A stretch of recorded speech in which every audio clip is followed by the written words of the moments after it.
Nambubudol sa Pilipinas. Bilang Pilipino, magiging mapagbantay ako sa ginagawang pagnanakaw ng mga taong gobyerno sa bagong Pilipinas.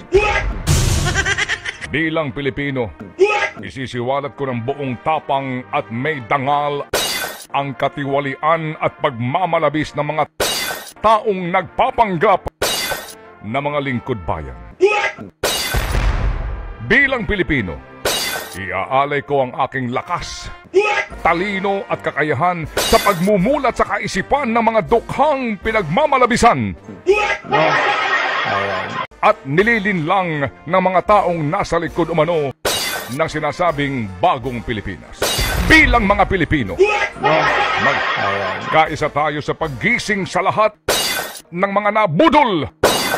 At bilang mga Pilipino na nagmamalasakit sa kalagayan ng mga nagdarahop na mga maralita nating kababayan, sabay-sabay tayong sisigaw na may buong tapang sa mga kabulastugan ng mga opisyal ng bayan. Sabay-sabay tayong sisigaw ng sambayanan. Isisiwalat ko ng buong tapang at may dangal ang katiwalian at pagmamalabis ng mga taong nagpapanggap na mga lingkod bayan.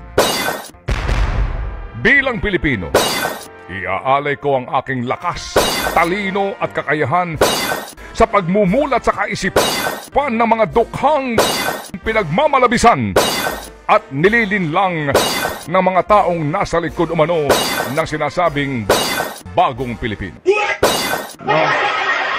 Bilang mga Pilipino, magkaisa tayo sa paggising sa lahat ng mga nabudol. At bilang mga Pilipino na nagmamalasakit sa kalagayan ng mga nagdarahop na mga maralita nating kababayan, sabay-sabay tayong sisigaw na may buong tapang sa mga kabulastugan ng mga opisyal ng bayan. Sabay-sabay tayong sisigaw ng sambayanan.